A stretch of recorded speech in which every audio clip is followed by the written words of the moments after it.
Just a very quick update on the countermeasure development in the form of vaccines and therapeutics.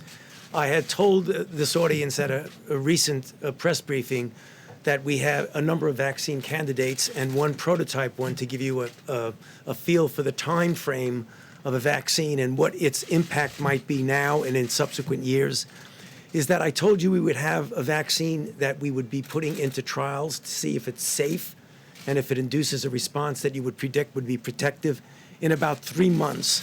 I think it's going to be a little bit less than that. It's probably going to be closer to 2 months. That would then take about 3 months to determine if it's safe and immunogenic, which gives us 6 months.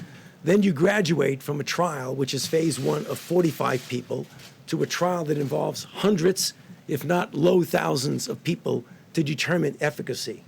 At the earliest, an efficacy trial would take an additional 6 to 8 months. So although this is the fastest we have ever gone from a sequence of a virus to a trial, it still would not be any applicable to the epidemic unless we really wait about a year to a year and a half. Now, that means 2 things. One, the answer to containing is public health measures. We can't rely on a vaccine over the next several months to a year.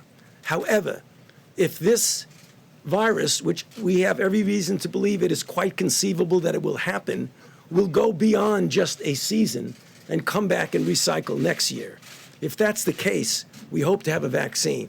And then finally and briefly, therapeutics. There are a number of antiviral drugs that are being tested. A few days ago, we initiated a randomized controlled trial of a drug called remdesivir, which has antiviral activity in vitro in an animal model.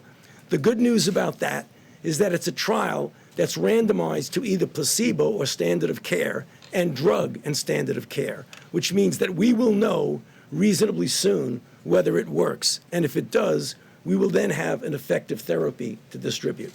That we have a number of vaccine candidates and one prototype one to give you a feel for the time frame.